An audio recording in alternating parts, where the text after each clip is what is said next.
Entonces tratamos de hacer nuestra campaña.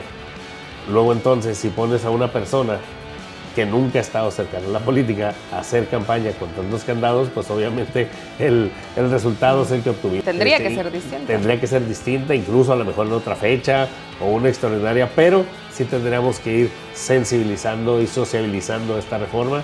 Sí hemos tratado de acercarnos a la ciudadanía, hemos aperturado un número considerable de órganos jurisdiccionales. Teníamos un lugar, en el momento que uno de los cónyuges le manifiesta al juzgador, que el diverso cónyuge, el diverso progenitor, representa un riesgo para el menor de edad, entonces en ese momento el juez, como es su obligación, lo tiene que cuidar, lo tiene que proteger, y es por eso que tiene que mandarlo a un lugar supervisado. Si es que el cónyuge que no tiene la custodia, el cónyuge no custodio, quiere ver a su hijo o a su hija. Existen colectivos de búsqueda, hay muchísimas gentes que desaparecen en este país, en todo el país, no nomás en Baja California, en todo el país. Y obviamente tenemos que ser empáticos con los familiares, con los deudos de estas personas, ¿no?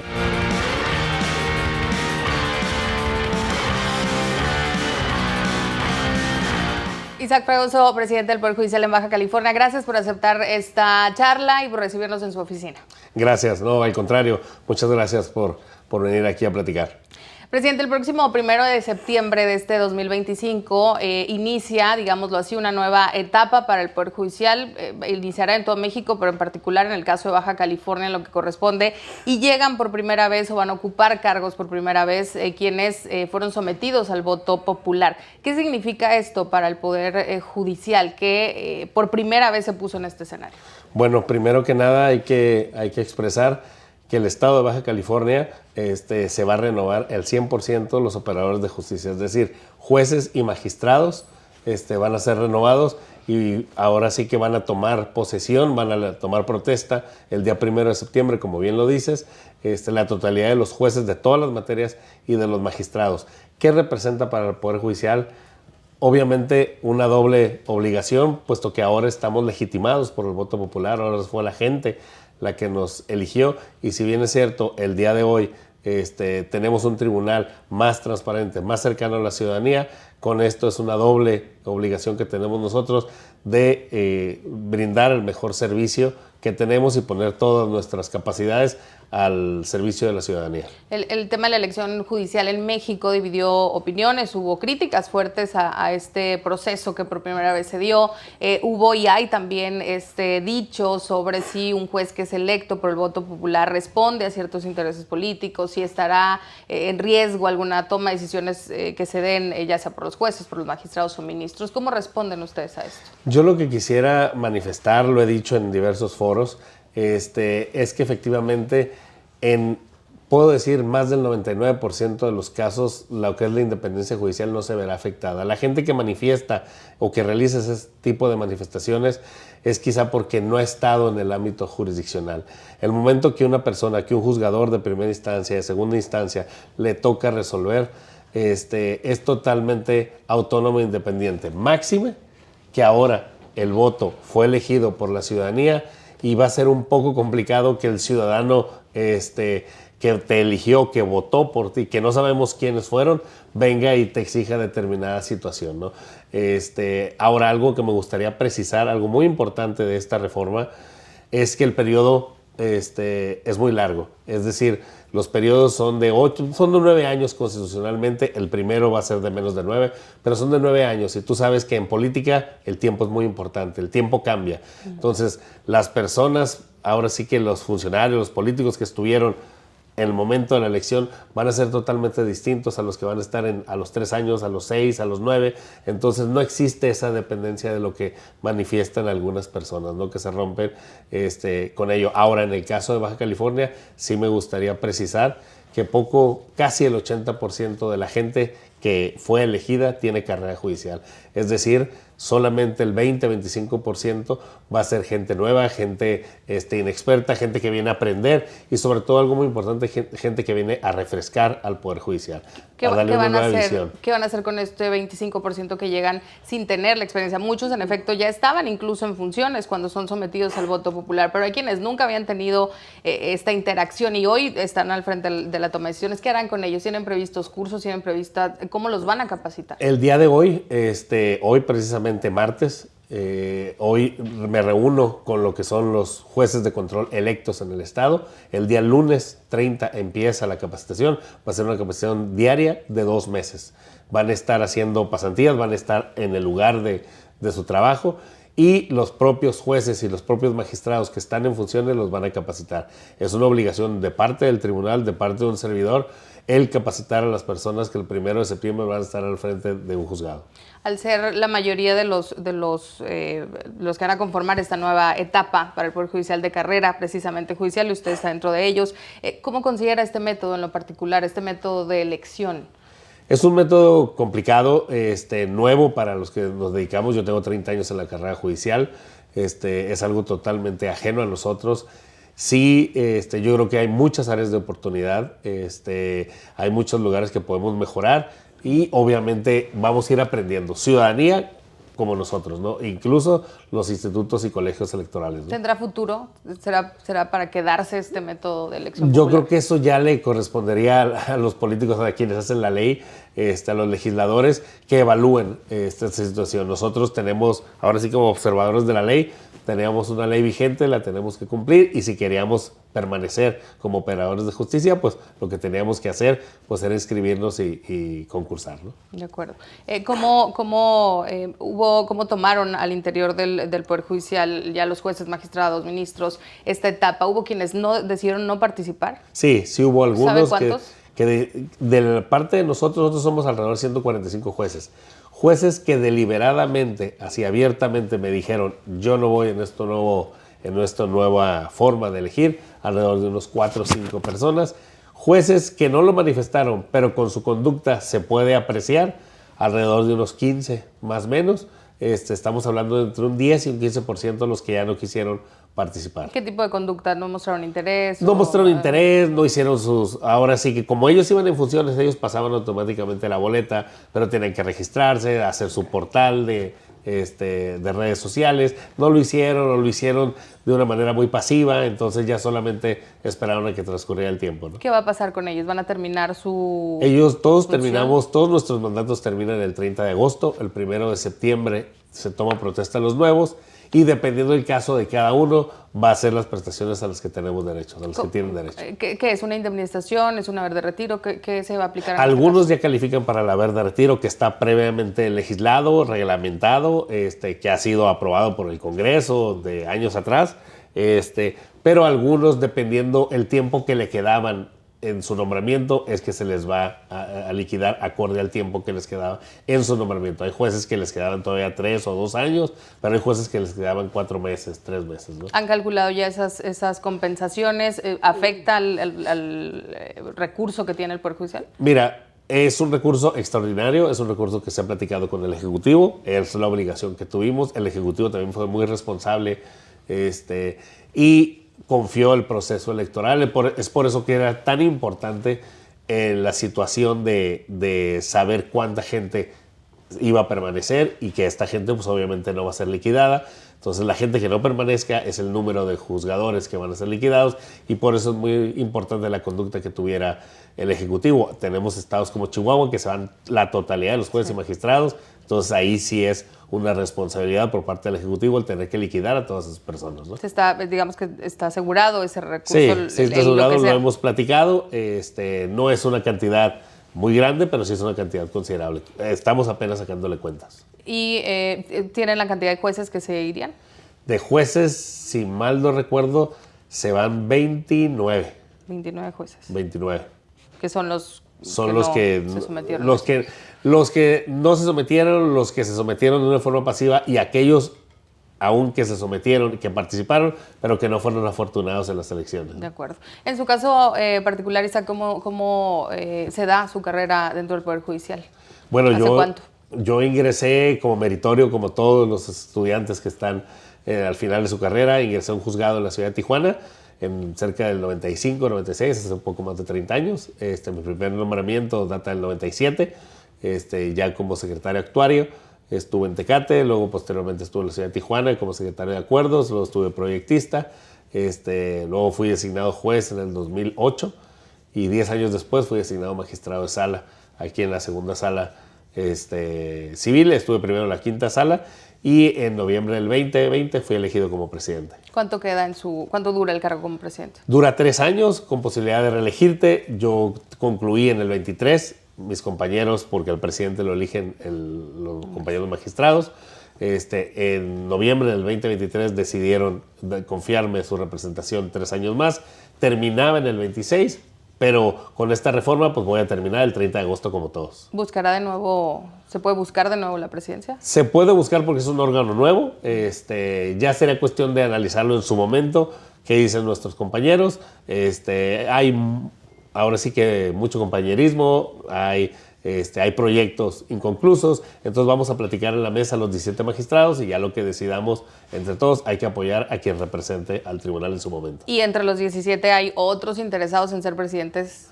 ¿Lo han manifestado? Hasta ahorita no lo han manifestado, no hemos dicho, pero falta mucho tiempo todavía. Esto se da a finales de agosto, yo creo. Acuerdo. Con la experiencia que tengo como magistrado, esto se da en los últimos 15 a 20 días, cuando ya empiezan a salir las personas interesadas. Regresando nada más un poco a la designación de los nuevos jueces y quienes llegaron a estar en la boleta, hay también quienes han señalado que hubo imposición. ¿Consideran ustedes que hubo imposición de nombres, imposición de perfiles? No, de ninguna manera. Lo que pasa es que es la forma, ahora sí como juzgador, que fui durante muchos años y hasta que fui elegido presidente, debo de respetar el criterio diverso de la ciudadanía y de los diversos abogados, ¿no? Ellos llaman imposición al hecho de que algunas personas que estuvieran en funciones y algunas personas que hubieran concursado, los 3 poderes los hubieran respaldado, ¿no? Entonces, en el momento que 3 poderes te respaldaban, te hacías un candidato común, pero tú como ciudadano tenías la opción de elegir alguna otra persona individualmente. Entonces considero y estoy convencido que no fue de ninguna manera una oposición. Era una opción práctica para efecto de facilitarle al elector el hecho de votar de una manera más sencilla hablando de Tijuana, por 58 cargos, más 17 de un magistrado, más 3 o 6 de un tribunal de disciplina judicial, entonces sí era bastante laborioso, ¿no? ¿Qué tendría que mejorar en una próxima elección? Hablaba de áreas de oportunidad. Es muy marcada la baja participación de los ciudadanos en un proceso que además muchos ciudadanos decían, pues es complejo, no conocemos suficientemente a los candidatos. Los candidatos tenían muchos candados también para poderse promocionar en su imagen o en sus propuestas. ¿Cuál sería una de las principales áreas a mejorar? Yo creo que primero los candados que comentas, efectivamente, nosotros no podemos hacer prácticamente nada, o sea, que solamente redes sociales. Eso que te generó, obviamente te genera cierta libertad para actuar, ahí solamente nosotros con nuestros métodos y con nuestros medios, porque no estaba permitido financiamiento ni público ni privado, entonces tratamos de hacer nuestra campaña. Luego entonces, si pones a una persona que nunca ha estado cercano a la política, a hacer campaña con tantos candados, pues obviamente el resultado es el que obtuvimos, ¿no? No logramos esa penetración, no logramos el hecho de permear al ciudadano, el interés y lo importante que es el que designes a los operadores de justicia. Ahora, sí es muy importante también el simplificarlas. Yo creo que pueden ser por etapas, ahora sí que en periodos electorales, porque sí, tú a un ciudadano no le puedes dar 9 boletas y esperar que te califique o que te apueste por 18, 20, 30 cargos en un periodo de 2-3 minutos. Es muy complicado. Y además, bueno, la única referencia, digamos, que tenemos todos de campaña son las campañas políticas, que no necesariamente tendría que ser una campaña pegada a lo político un juzgador, ¿no? No, pudiéramos hacer una campaña diferente. Tendría que ser distinta. Tendría que ser distinta, incluso a lo mejor en otra fecha o una extraordinaria, pero sí tendríamos que ir sensibilizando y sociabilizando esta reforma. Pero insisto, yo creo que lo más complicado o la tarea principal es simplificar las boletas y simplificar los cargos, ¿no? Hacerlos periódicamente, quizás como algunos otros países, y podemos obtener, lo más importante es la participación, ¿no? Ahora, si volvemos en el tema de su gestión, ¿qué destacaría en este segundo periodo que le toca cursar? ¿Qué avances, qué destaca en su gestión al frente del Poder Judicial? Bueno, al frente del Poder Judicial, nos hemos concentrado básicamente en sensibilizar a los operadores de justicia. estábamos muy alejados. El día de hoy tenemos un pleno de magistrados mucho más dinámico, un consejo de la judicatura más participativo y a los propios juzgadores, ¿no?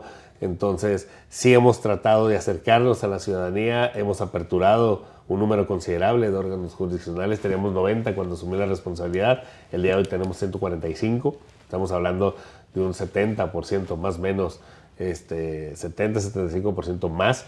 No teníamos centros de convivencia familiar, el día de hoy tenemos ya en todas las ciudades centros de convivencia familiar, estamos iniciando la construcción, bueno, apenas en proyecto ejecutivo, la elaboración del proyecto ejecutivo del centro de convivencia familiar más grande del país que tenemos proyectado para hacerlo, y hemos ido avanzando, sobre todo darles voz a aquellos que no tienen, a niñas, niños y adolescentes que no tenían un centro de convivencia familiar y ya tenemos uno en cada ciudad. A las mujeres que son víctimas de violencia, tenemos la creación de los juzgados de violencia familiar contra la mujer, que ya tenemos en las 3 ciudades principales. Es una nueva figura que ha tenido excelentes resultados. Tenemos también, incluso al servicio médico forense, los cuerpos. La verdad, insisto, es darles voz a quienes no tenían. Aquí los cuerpos habían sido tratados muy indignamente. Ya somos uno de los pocos estados en el país que tenemos ya un centro de resguardo forense y estamos por inaugurar el próximo viernes el de Tijuana, que es algo muy importante. Entonces hemos estado avanzando a pasos agigantados. Sin embargo, sí me gustaría comentarte, el Poder Judicial vivía un rezago de décadas y obviamente no nos vamos ahora sí que a equilibrar con la ciudadanía, con el crecimiento de la ciudadanía en 3-4 años, ¿no? Yo creo que sí tenemos que tener un crecimiento sostenido mínimo en unos 10 años para poder dar el servicio que los baja californianos se merecen. Y viene la implementación de un nuevo código también, el tema familiar. Sí. Empata con estas... Eso es algo muy importante. Nosotros estamos por aprobar en el Consejo la solicitud del Congreso para la declaratoria de validez de inicio.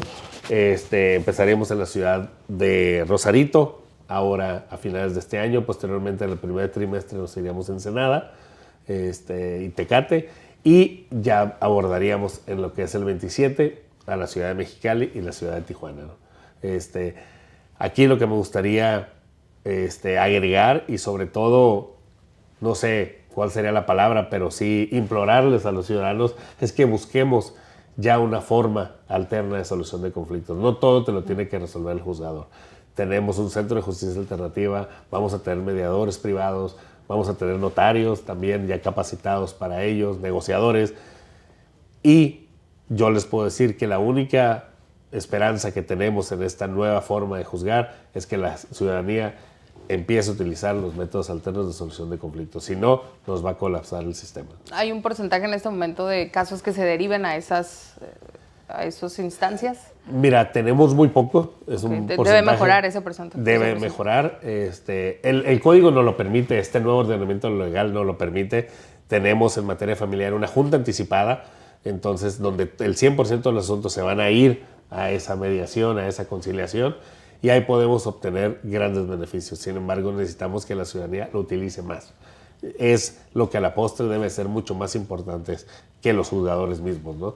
Hay que dejar a los juzgadores que resuelvan los casos que definitivamente no se pudieron resolver de una manera amigable, ¿no? Con una justicia restaurativa, sino que sean casos especialmente técnicos, ¿no? En el tema de los centros de convivencia, ¿por qué impacta tanto? Porque es de tanta relevancia, digo, es entendible, pero hay quienes quizá no alcanzan a dimensionar el hecho de que en un conflicto de pareja los niños quedan en medio, los hijos o hijas, y que se cuente con estos espacios. ¿Por qué es tan importante para el Poder Judicial ese tipo de espacios?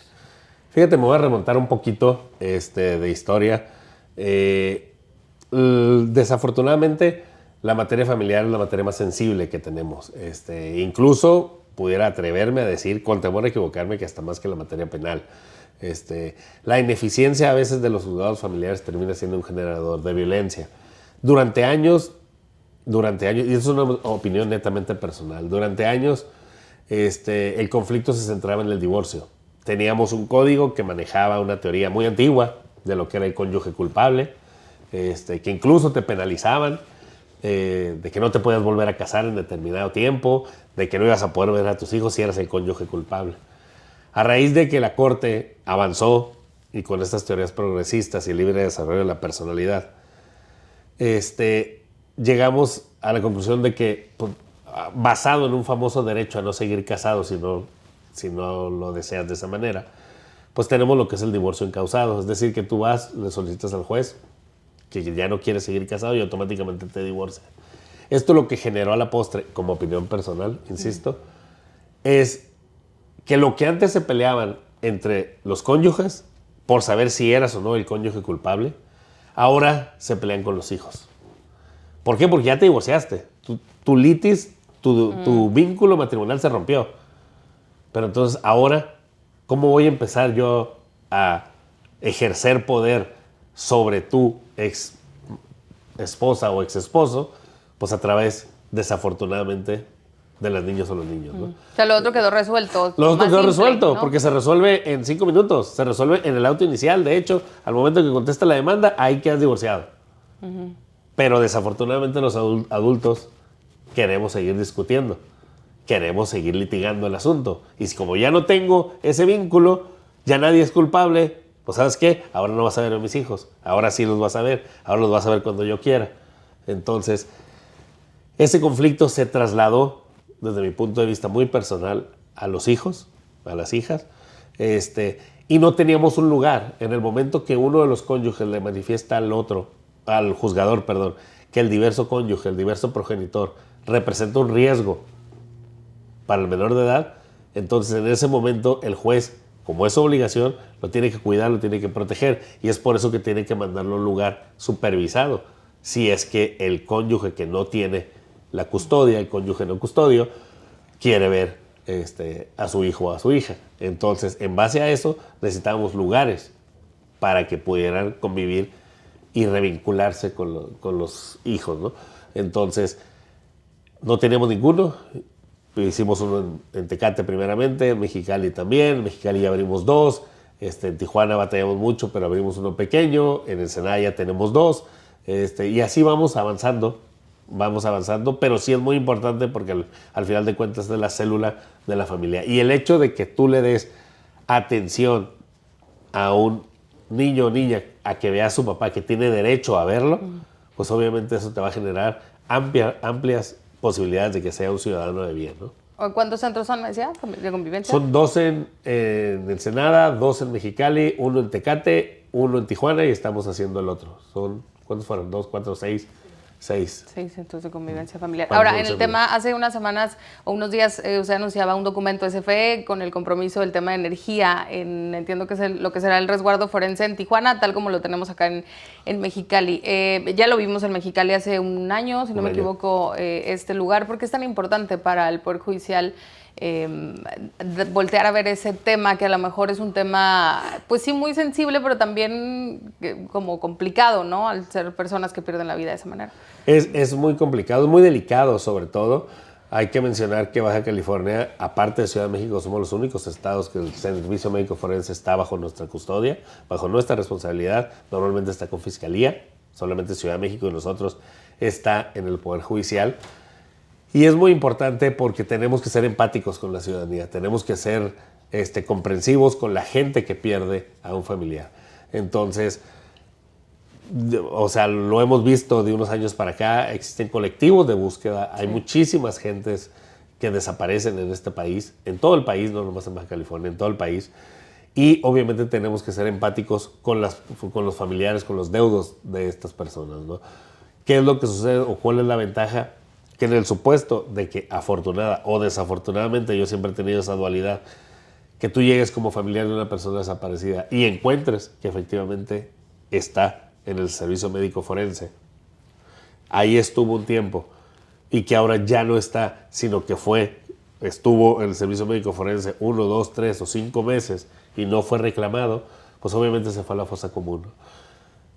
Tristemente las fosas comunes son ahora sí que operadas muchas veces por empresas privadas que obviamente te generan un costo el hecho de que tú reclames a tu familiar. Y esta persona, imagínate el calvario que tiene después de meses, semanas de buscar a su familia, que por fin la encuentran, que le dan la certeza de que sí existe, pero falleció. Primera tristeza y primer golpe que tiene. Y segundo, para poder recuperar sus restos, tienes que pagar una cantidad considerable, pues obviamente la ciudadanía se inconforma y con justa razón, ¿no?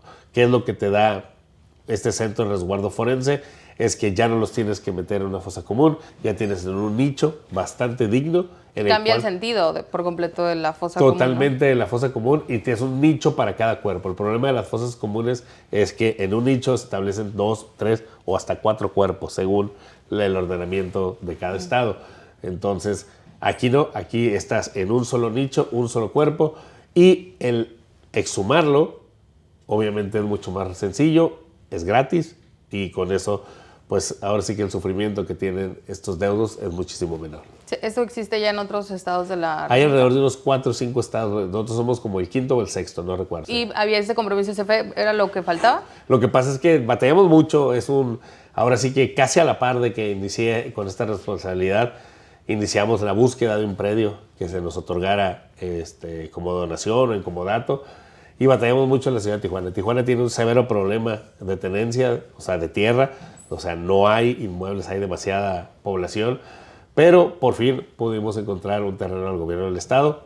Este terreno ahí lo edificamos, pero no llegaba el servicio de energía eléctrica, ¿no? Entonces sí ejercimos bastante presión, sí tenemos ya meses con ello, porque ahí establecimos también un cuarto frío para algunos cuerpos en lo que son reclamados, ¿no? Entonces es como una etapa previa a irse ahora sí que a los nichos del centro de resguardo. El próximo viernes 4 de julio ya lo inauguramos. Sí, la otra semana. ¿Y el de Mexicali opera? El de Mexicali ya tiene un año operando. Cabe mencionar que es la primera fase de los dos, tanto de Mexicali como de Tijuana. En la ciudad de Tijuana están proyectados 8,000 nichos. Esta primera fase tiene 1,200. Es por la dinámica también de la ciudad. Aquí en Mexicali están proyectados 2,000 nichos. Esta primera fase creo que tuvo cerca de 800. Entonces vamos a ir construyendo conforme pasan los años. Presidente, antes de concluir, hace unos días, hace rato hablábamos de quienes van a terminar su gestión como jueces, como estando en el Poder Judicial. Y hace unas semanas hubo un tema polémico con los magistrados electorales que determinaron por ahí darse una autoindemnización que fue muy cuestionada. Incluso se pronunció también tanto el Congreso como el Poder Ejecutivo, una indemnización de casi por superior a los 4 millones de pesos. ¿Qué opinión le merece este tema? Me imagino lo supo, pues. Sí tuve conocimiento, desconozco exactamente qué acuerdo emitió este tribunal. Nosotros, por reforma constitucional, en el 12º, si mal no recuerdo, transitorio, establece en forma clara que los jueces o magistrados que participen y no resulten electos o que declinen su participación tendrán derecho al haber de retiro en los términos que está establecido y a las gratificaciones que determine el Pleno, que es básicamente lo que se ha hablado con el Ejecutivo. Nosotros sí no vamos a emitir ningún tipo de acuerdo, sino es con la anuencia del Poder Ejecutivo respecto al tiempo del nombramiento que le resta vigente. Hay que recordar que ellos tienen un nombramiento vigente en algunos de sus casos, pero la mayoría, por eso hablaba de la responsabilidad que tuvo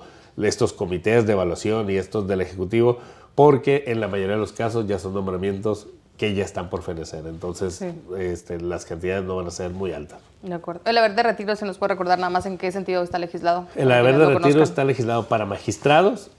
Nosotros aportamos el 10% de nuestro salario durante todo el tiempo que seamos magistrados, y al final vamos a obtener el 50% o el salario de un juez, así establece, hasta el salario de un juez, por 7 años. Es lo que nosotros vamos a establecer. Y en los jueces, ellos aportan también el 10%, pero van a obtener el salario de un secretario de acuerdos hasta por 9 años.